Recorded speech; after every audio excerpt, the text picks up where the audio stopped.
Episode 57 CI January 24th, 2025 German neo-Nazis in 2025 elections and Ukraine death counts. In episode 57 CI 1 United States 2 California Hughes Wildfire 3 Ukraine 4 Germany and Austria Main Content 1A United States Trump takes a red pen to history Rosep view. The article below uses Trump rewrite of the events of January 6, 2021 to show that the Trump explanation of the events of January 6, 2021 is untrue but accepted as true at least by the people who voted for him, or his lies about it are accepted as useful lies by the people who voted for him. Excerpts edited by Rosep for brevity and clarity in relationship to residents against wood smoke emission particulates, a 501c3 non-profit organization. January 20th, 2025. Anyone who treats or talks about history as a fixed narrative knows nothing about history. History yields to fresh insights and new research. It is hijacked by agendas after being written by the victors. It sometimes allows the losers a few edits. It is reinvestigated, relitigated, recast, but the makeover of January 6th, 2021 just 4 years later stands apart from that. It adds a twist, a demagogue with ambitions few, if any scruples and little regard for honesty, has at his disposal a corrupted information environment. A day of violence becomes a day of love. Rioters who injured scores of police officers and spilled blood on the Capitol steps become hostages jailed for their valor, and nearly 1,600 pardons and commutations are issued by Trump, who is confident that he can get away with it, that he can even be celebrated for it, because he has marketed a version of events that serves his purposes. We've entered an epoch of anti-history. The man inaugurated on Monday is its author 1B United States. Now Trump wants MSNBC to lose its right to broadcast. Rosep view. The article below compares the Trump attempt to shut down MSNBC in 2025 to Trump using expensive and distracting lawsuits against CBS to attempt to shut down CBS in 2024. Excerpts edited by Rosep for brevity and clarity in relationship to residents against wood smoke emission particulates, a 501c3 non-profit organization. The Daily Beast. January 23rd,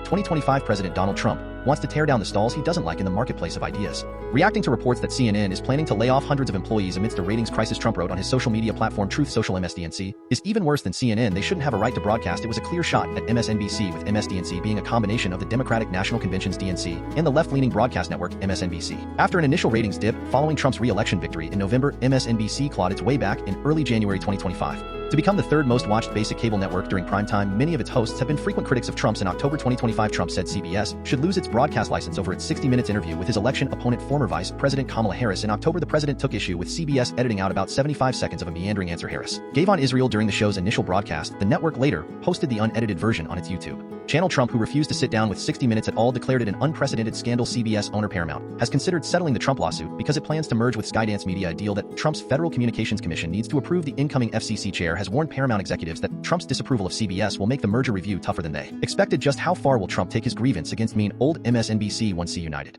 States. Destabilize, destabilize, destabilize. What Trump is really up to. Rosep view. Rosep excerpted only the examples of Trump attempts at destabilization of Biden administration. Environmental progress mentioned in this article below. The topics covered by these New York Times opinion writers are 1. The executive orders Trump signed that negate advances of the Biden administration on the environment, including withdrawal from the Paris Agreement, agreeing to cut harmful emissions, and including withdrawal of incentives to buy electric cars. Excerpts edited by Rosep for brevity and clarity in relationship to residents against wood smoke emission particulates, a 501c3 non-profit organization. The New York Times. January 23rd, 2025. Trump's moves on climate and energy. Trump signed a bunch of executive orders on climate, pulling out of the Paris Agreement, opening federal land up for drilling, declaring an energy emergency. We don't yet know which of those gestures are going to end up in policy.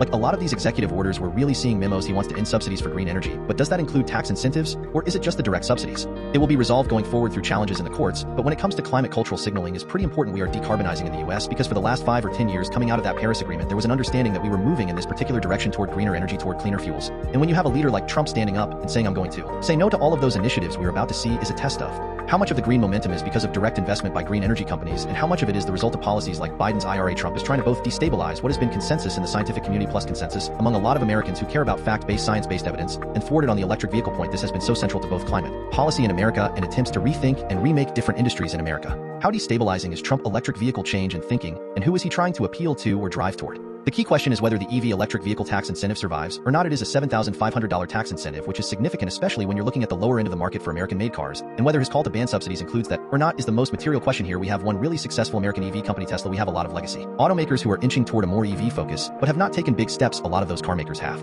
walked back their promises to ramp up EV production over the last 5 years. Since the pandemic started, China has, in addition to rolling out a huge boom in solar tech, revolutionized the global EV landscape. It is now the dominant force for electric vehicles in the world, and they're really good cars that are much cheaper than the American equivalents. We're likely to see EV uptake growing slowly rather than shrinking, but not growing dramatically. It is primarily liberal-minded, well-off people who are buying these cars. Some change in the industrial landscape where some of these manufacturers are doing a little bit more on EVs, but nothing like what our global and domestic climate goals require. I don't think we're going to be rolling back to the American energy policy of 2017, and certainly not of 2009. I think we're going to be continuing to roll out wind and solar, especially in red and purple places. It is just going to slow our progress going forward. Inflation was felt and powered by Energy costs, so Trump can say that the cost of energy in the US contributed to the cost of living crisis among his voters. Trump has the notion that climate activists, environmental activists, single-issue climate voters are on the ropes. Trump sees that group of people as not decisive in a political electoral coalition, and that it is so easy to demonize what they want to do to America, what they want to do offshore. With wind farms on the left, or in the Democratic Party, there is no pushback that wins the day. The passage of the IRA in the US split the climate coalition. You have energy centrists who want a green energy future, but see a place for natural gas and some slow phase out of oil. You have climate activists who want a lot more. The policy position that he's advancing here is that we are currently in an energy crisis, and we need to pursue a policy of energy dominance. Both positions are lies. There is no energy crisis. We are already in an energy dominant position. The US is producing more oil and gas than it ever has before in its history. In fact, it is producing more than any other country in the world. We have seen major progress on investment in green energy, but it was an all carrots, no sticks program. And approach. Trump is going to Los Angeles on Friday to see the wildfires, and I wonder if natural disasters may be the thing that finally catches up to him and forces his hand on some of this. The fires have provided Trump a weapon in attacking California governance. To put a positive spin on it is you see a lot of conservatives in California and nationally looking at the fires and saying emphatically much more should have been done by government to protect the people of California from this risk. That's not exactly the same as acknowledging the climate contributions to the problem, but it represents an acknowledgement that there is a real problem here that needs to be addressed, and that it should be addressed by public action and public leaders. I think it may represent a turning point. I think for Trump, he asks, how can I undercut as many people as possible? Tragedy be damned if he does say we should have been doing more in terms of building codes, funding the fire department, building fire breaks, doing some fuel thinning in the Santa Monica Mountains. The fact that he's allowing and even inviting conservatives to support that kind of action may make a positive break in terms of the national mood. When it comes to climate adaptation, Trump is very focused on resources. America doesn't have a climate crisis. It has a resource crisis, and where can I go in America or around the world to grab? Since the pandemic, China made a really big bet on green tech and hard tech. Trump's second term is actually interested in doing some of the things that Joe Biden was trying to do, revitalizing the industrial sector, figuring out how to source critical minerals for green energy, finding new opportunities for drilling in federal lands as well. So it is not a pure positive for climate advocates. On his first day, he did draw a red circle around permitting problems which have frustrated and angered people on both the dirty energy side and the clean energy side. It may well be that the effect on how quickly we can electrify our energy systems may even outweigh some of the bad stuff that he's going to do through drilling. I'm not sure how that math will ultimately shake out, and I don't want to sound too optimistic, but if he is in a position where he's just like, I want more and more and more, the all of the above energy strategy was Joe Biden's, it was Barack Obama's, and you can see a kind of a continuity. Compare the makeup of his coalition in 2017 to 2025. Silicon Valley has moved to Trump. In 2017, his coalition seemed dominated by working class discontents. Those were his voters. He had the petite bourgeoisie like car dealers too, but it wasn't an oligarchy that brought him into power. In fact, all of these people who showed up at the inauguration and paid $1 million were outspoken critics of his. Not all that long ago, Elon Musk himself, when Trump pulled out of the Paris Accord last time, publicly protested and said this is a mistake, and now they're all on board. This is meant to be a rule by and for the oligarchs. I think on some level the American public is likely to respond with revulsion to an outright rule by these billionaires. How little resistance you see on the American left on the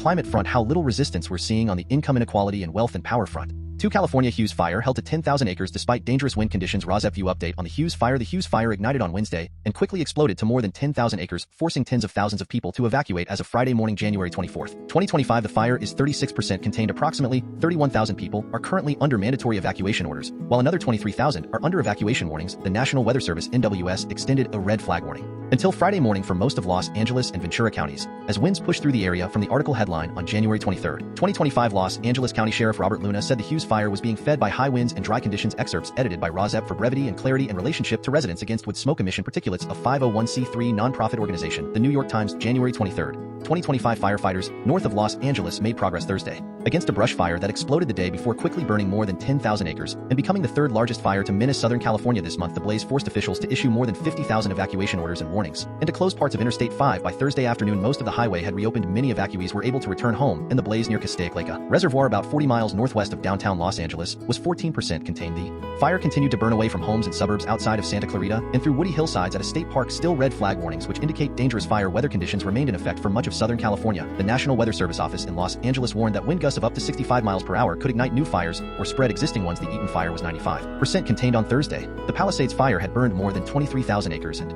was 70% contained. Many Californians know the area near Castaic Lake as the home of the Six Flags Magic Mountain amusement park. On Wednesday night, people in a Castaic subdivision watched flames smolder in the hills across Interstate 5. The fire burned mostly brush, and there were no reports of damaged structures by Thursday afternoon, but after weeks of enduring some of the most destructive blazes in California history, the new menace was the last thing that residents wanted to deal with. The area was under a red flag warning until Friday morning. Cooler conditions were forecast for Friday and through the weekend, with intermittent showers expected to start on Monday morning. 3. Ukraine is losing fewer soldiers than Russia, but it is still losing the war. Russia has lost about twice as many men to death and serious injury as Ukraine, but the trends favor the Kremlin. RosEP view. This article attempts to count the dead on both sides of the war of Russian aggression against Ukraine. Excerpts edited by RosEP for brevity and clarity in relationship to residents against wood smoke emission particulates. A 501c3 nonprofit organization. The New York Times, January 23, 2025. The war of attrition between Russia and Ukraine is killing soldiers at a pace unseen in Europe since World War II. Ukrainian artillery fire, explosive drones and mines are killing Russian troops as they repeatedly charge across the no man's land. As Ukrainian positions are exposed, they are suffering heavy casualties inflicted from afar by Russian drone shells and glide bombs. Calculating the scale of the casualties and therefore the war's trajectory is difficult. The information is a state secret in both countries. The Ukrainian government has been especially secretive, restricting access to demographic data that could be used to estimate its losses. The most complete counts of Ukraine's dead soldiers are made by groups abroad with biased or opaque motivations, working with incomplete information. Experts estimate that Ukraine has suffered about half of Russia's irreplaceable losses, deaths, and injuries that take soldiers out of battle indefinitely. In the nearly 3-year-old war, Russia is still winning. Its much larger population and more effective recruitment have allowed it to replace losses more effectively and to gradually push forward. The fat man grows thinner, but the thin man dies. Counting the dead. The most complete publicly available tallies of Ukrainian deaths come from 2 opaque websites that track obituaries, posthumous medal awards, funeral announcements, and other death-related information published online. The websites Lost Armor Info and UA Lost.org have produced similar results. They have each individually counted about 62,000 Ukrainian soldiers who have died since the invasion. Lost Armor and UA Losses say they can only find some of the dead soldiers because obituaries are published with a delay, and some deaths are never publicized at all. Lost Armor estimates that more than 100,000 Ukrainian soldiers had died by December in total. By comparison, Russian researchers and journalists have used similar methods to estimate that Russia had suffered more than 150,000 battlefield deaths through the end of November. Lost Armor's Casualties Project is run by about 10 anonymous volunteers, most of them Russian, who scour the internet and cross-check information to verify its authenticity. The website's spokesman said in an emailed response to questions, the group appears to sympathize with Russia and seeks to discredit Ukraine's propaganda, combining the estimates with their caveats and shortcomings. Analysts conclude that Russia loses slightly fewer than 2 soldiers to death and severe injury for every Ukrainian fighter who suffers the same fate. This ratio has not allowed Ukraine to overcome Russia's population and recruitment advantages. At current trends, Ukraine is losing a larger share of its smaller army. There are currently more than 400,000 Russians facing about 250,000 Ukrainians on the front line, and the gap between the armies is growing. Russia has been able to rebuild and even expand its battered invasion force by tapping into a population that is 4 times larger than Ukraine's, carrying out its first draft since World War II and enlisting felons and debtors. Recruitment efforts brought Russia between 600 and 1,000 new fighters a day last year. Kiev matched this rate only briefly in that period. North Korea also sent about 11,000 soldiers to aid Moscow's forces in the Kursk region of southern Russia, where the Ukrainians captured territory last summer. Zelensky's need to contend with public opinion has led his government to delay an unpopular draft and then left it struggling to enforce it. Some men have gone into hiding to evade conscription or bribe draft officers to obtain an exemption. Ukraine's tardy recruitment of convicts has produced a small fraction of fighters who had enlisted from Russian prisons. The recruitment gap ultimately shapes the battlefield. Russia is losing more men, but every Ukrainian casualty edges the Kremlin closer to victory. For Germany and Austria, Trump is leading a global surge to the right, but not all of the leading conservative populist parties in the world are the same in rhetoric or on policy. Rosepview. This article compares the populism that brought Trump to a second term to the populism today in Germany and Austria that may influence elections in 2025 in favor of neo-Nazis. Excerpts edited by Rosep for brevity and clarity and relationship to residents against wood smoke emission particulates, a 501c3 nonprofit organization. The New York Times, reporting from Berlin, Rome, Warsaw, and Paris, January 23, 2025. At the start of his second term, President Trump has positioned himself at the crest of a global wave of hardline conservative populism, offering fuel and inspiration to surging nationalist parties in the European Union and beyond. Those parties are generally united by tough stances of aversion to climate regulations to varying degrees. Some, though not all, have also sought to weaken or undermine existing institutions such as courts or an independent media in what critics have called efforts to erode democracy and maintain authoritarian grips on power. It is a wide spectrum that includes the Alternative for Germany, or AfD, which is trying to broaden its appeal before elections next month, but still winks at Nazi slogans, and the Freedom Party of Austria, which was founded by former Nazi soldiers decades ago and embraced a combative image en route to winning elections last fall. But the parties differ from one another and from Trump in critical ways. Here is how the Germany and Austria main conservative populist parties compare with each other. And with Trump on key issues, divides over Ukraine. Trump has vowed to immediately bring an end to the war, though it is unclear how he plans to do so. In Europe, support for Ukraine has divided right-wing parties, with those adopting ambiguous or pro-Russian positions being pushed toward the margins. Many of them look to post-Soviet Russia as a bastion of traditional values, but the full-scale invasion of Ukraine has dimmed its allure. At least for some, there are differences. The main one is Ukraine. Some leaders on the extreme right are closer to Orban's camp. Herbert Kickl, the man poised to be Austria's next chancellor, and his Freedom Party have built ties to Moscow and criticized European involvement in Ukraine. Alice Weidel, the chancellor candidate for the Alternative for Germany, or AfD, which has its strongest support in Eastern Germany, where affinity for Russia is strong, has accused German leaders of a very dangerous escalation of the conflict by supporting Ukraine. In Germany, where voters will pick a new government in late February, the Alternative for Germany party is attempting to soften its image too. It has chosen Ms. Weidel, a lesbian economist who lives in Switzerland with her Sri Lankan partner and children, as its standard bearer. In the race, she and the party are attempting to appeal to a broader audience, aided in part by the billionaire Elon Musk, who has endorsed the AfD, but they are saying very different things to different audiences. Parts of the AfD have been formally classified as extremist by the German government, but Ms. Weidel told Musk in a recent friendly interview that the AfD was a conservative libertarian party. Just days later, AfD party members greeted Ms. Weidel with repeated chants of Alice for Germany, a play on the old Nazi refrain, everything for Germany, which is now a crime to use in Germany. Some parties have not softened their tone at all. Party members have reveled in slogans with Nazi echoes, including Kickl. The Freedom Party campaigned on a promise that Kickl would be a Volkskanzler, people's chancellor, a term used by Hitler